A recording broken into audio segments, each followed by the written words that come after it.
guys, welcome back to Strong Successful Male. So for today, I'm going to go over a story titled, My Wife Went Out Last Night and Didn't Come Home Until This Morning.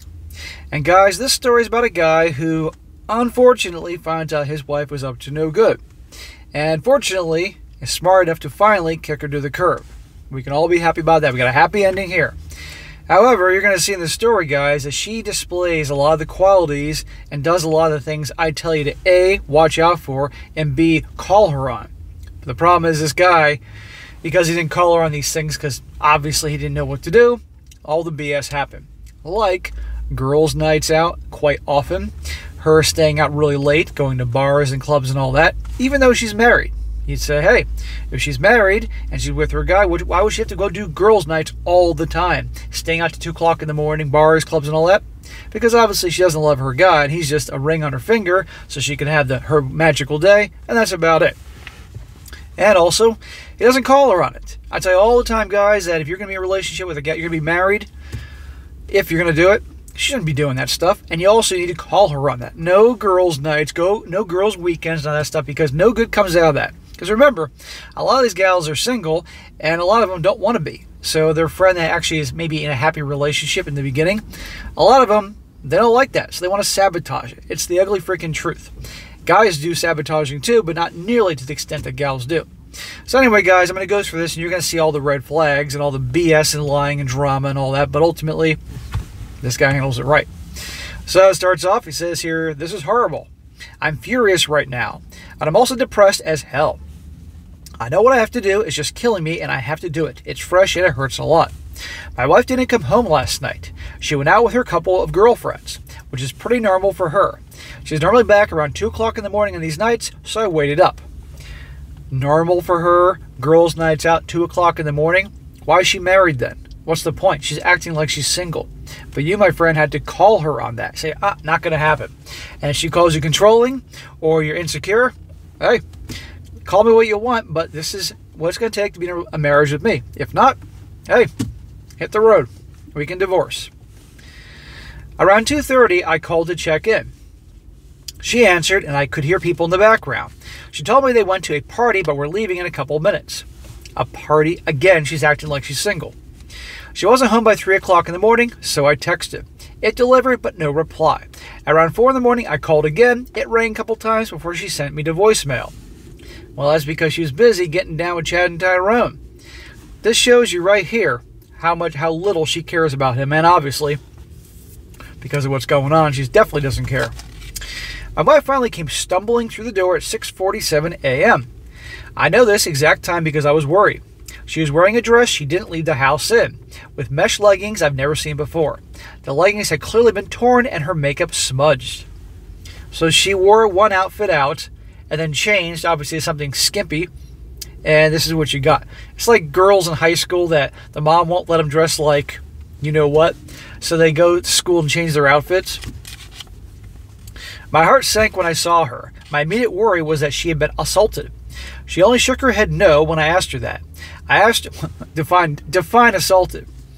I asked her where she'd been doing then. What do you think? She only said that I knew what she'd been doing, and that kind of confirmed what the voice in the back of my head had been screaming since she walked in. My wife cheated on me last night. I asked her who it was, and she shrugged almost casually and said it was somebody they met at the club. So obviously she's intoxicated, but still, she doesn't give a shit. That's how little she cares for this guy. Her actions say everything. She went back to the house and hooked up with him, then Ubered home. She then said she didn't want to fight and just wanted to sleep, so that's what she did. No, you're not getting any sleep. Oh, hell no. I'd be slamming pots and pans and blaring the TV and fucking singing the national anthem, anything to keep her awake. This conversation's not over, honey. Because if the situation was reversed, do you think that she'd be like, oh, okay, go to bed, honey? No. She's still sleeping. She's still asleep right now and didn't even take a shower before passing out. Suffice to say that our relationship is over. Good, brother. We don't have any kids, and we rent, so it shouldn't be an extremely complicated process. I keep trying to reason myself out of it, pretending there might be something to salvage here. Smack. I'm going to smack the stupid out of you. No, there's nothing to salvage, man. You say it yourself. You have no kids and you rent. you got a pretty easy situation to get out of, all things considered. I've always maintained that cheating would be a red line for me, though I think I need to stick to that now. You're damn right. Now for the update, to see when she sobers up and her attitude has changed because she realizes he means business. You get to hear all the ugly details. It says here, me again, folks. I'm sorry I didn't get around to this sooner. I wasn't able to get the day off work yesterday because my boss kind of sucks. I was a complete mess at work yesterday, though, so I was allowed to take the rest of the week as a vacation, thankfully. I got lucky. I think I went through all the stages of grief while my soon-to-be ex was sleeping. I wasn't expecting my post to get any attention at all. I just figured I needed to try to talk to someone about it because I was not very good headspace. I made the post in the morning, and by noon she was still conked out in the bedroom. I had processed things a bit more and had a rough plan in my head that I was going to start to set in motion. I made a short list of questions I wanted answers to. Good luck getting very sincere, truthful answers, amigo. And gathered all important documents, laptop, etc. Then I went into the bedroom and started packing myself a suitcase. I know a lot of folks wanted me to kick her out. I did consider it, but honestly, I'm not overly attached to this place. We just rent, and I'm in a lucky situation to be able to say that paying half the rent for a few months isn't going to financially end me. Hey, if it's no big deal, there's a few months left in the lease, and it's half of his thing. It's worth it for him to get out of there. So be it. It'll sting a little bit, but I won't lie, but I'll make it. And I feel like being around this place is only going to remind me of her anyway. I need to look forward, not backward. Exactly. She ended up waking up almost halfway through me packing my suitcase. There was momentary confusion as she looked around the room, and then she started bawling. Maybe this is awful of me, but I didn't consider comforting her. Why would you comfort her? This is her fault. Obviously, this isn't her first rodeo, and of course, she's bawling her eyes out. You brought this on yourself, honey. I don't want to hear his alcohol. I don't want to hear his drugs. I don't want to hear his peer pressure from your girlfriends. I told her I had the screenshots of her Uber and text messages from her phone, and that plus her confirmation was enough that things between us were completely done. She didn't answer me and just cried louder. I debated trying to continue the conversation, but I decided to just pack the rest of my suitcase and head back into our living room until she came out. Of course she was crying louder. When she finally left the bedroom, she sat next to me on the couch and asked me if we could talk things through. Talk about what? I told her as calmly as possible that wasn't how things were going to work. Excuse me, guys. I was going to ask the questions. I wanted honest answers. She told me she'd be honest, so I proceeded.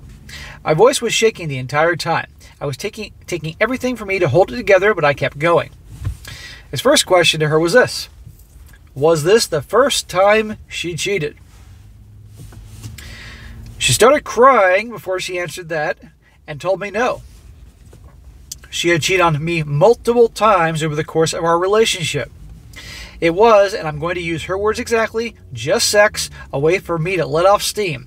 None of it ever meant anything.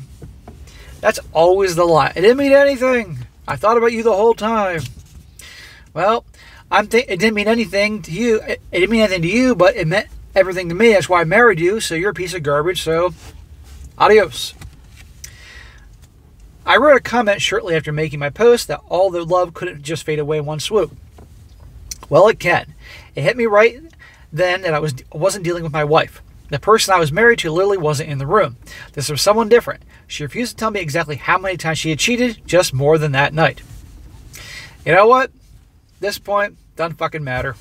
Whether she did it once or 500 times, and you never know. Doesn't matter. It's over. And guess what?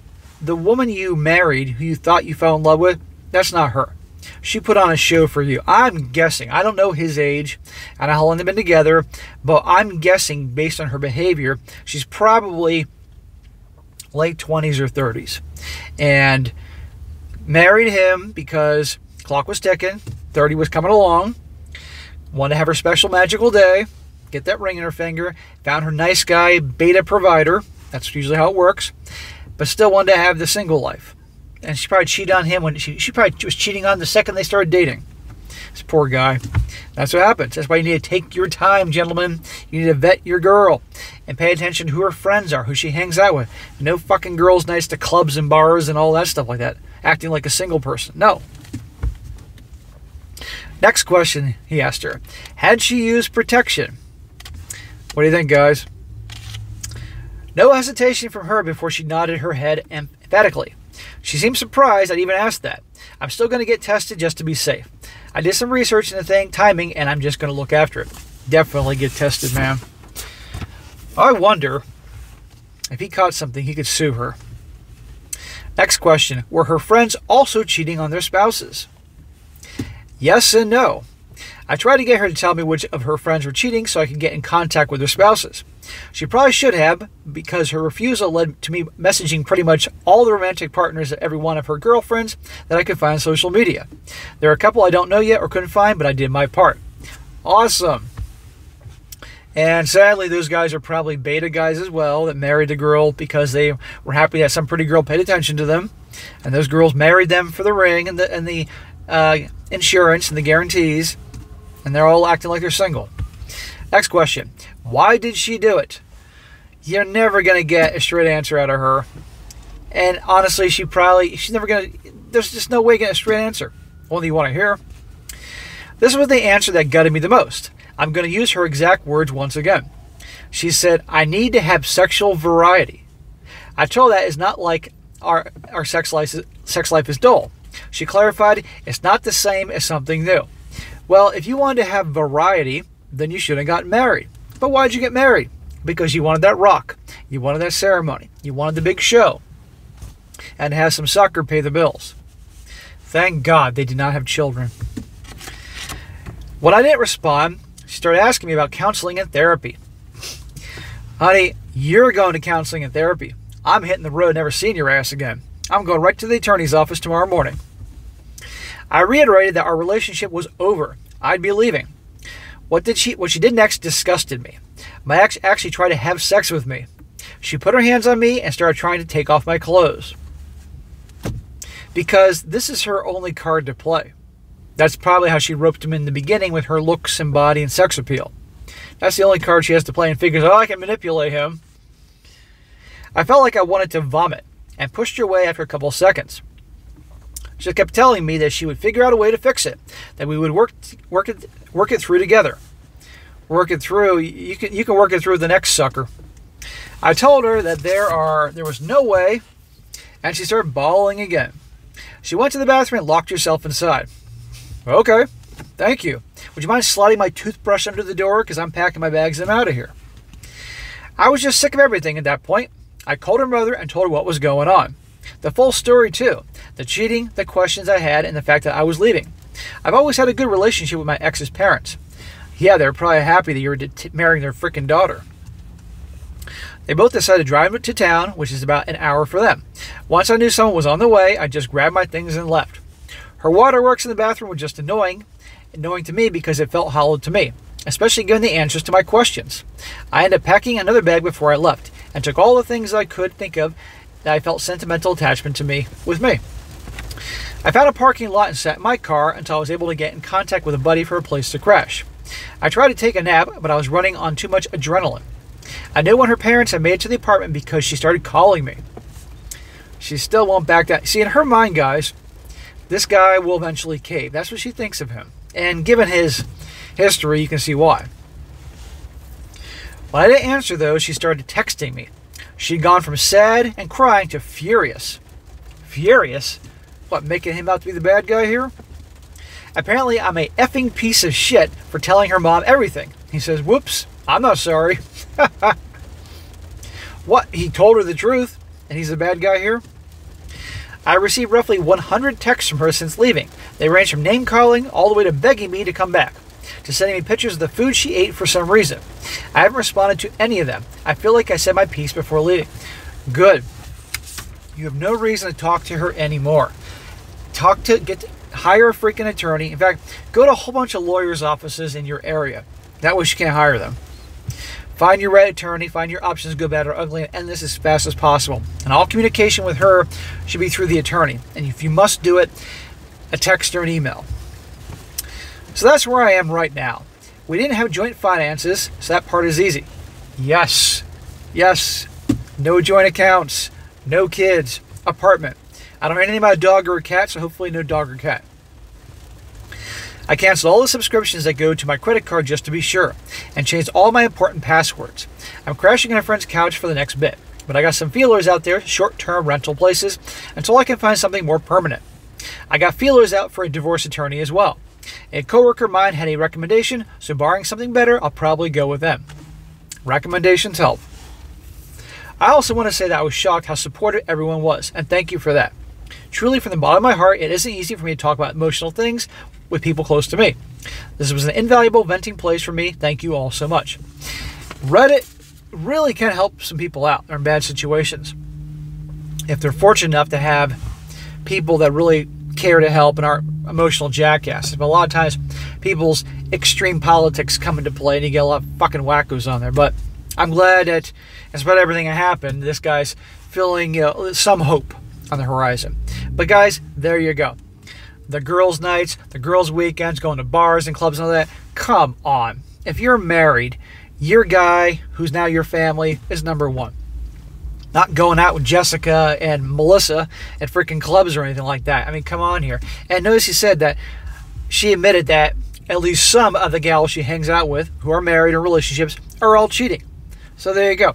I can't tell you how many guys have written in the comment sections or texted me or messaged me on Instagram or in the emails who are bartenders or were bartenders, bouncers, worked in clubs, bars, all that, strip clubs, and said when the women are together, they go buck wild. And all these things are completely true.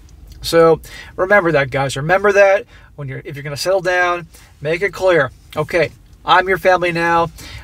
Me, the eventual kids, come first. No more clubs and bars and all that. You're done. You put that behind you once you said I do. And of course, guys, you pay attention to who her friends are, and you take your time getting to know her before you get serious to commit and marry, if that's what you do. Years and years and years. I always get one guy says, SSM, if you have a great thing going, you can do it in a year or 2 years. Bullshit. Bullshit. Years. Her friends, her family, how she is with communication, resolving problems, how she is with money, how supportive she is. If you're starting out from the world, if she's supportive of you while you're on your grind making something of yourself, or is she only interested in you when you're at the end of the finish line, if you will. All these things put together. Does she eat healthy? Does she exercise? Does she support all these things? Gotta find out. And it takes years. And even then, you don't know. And if you do get married, which I disagree with, for the most part nowadays, given the state of the laws, you get a prenup.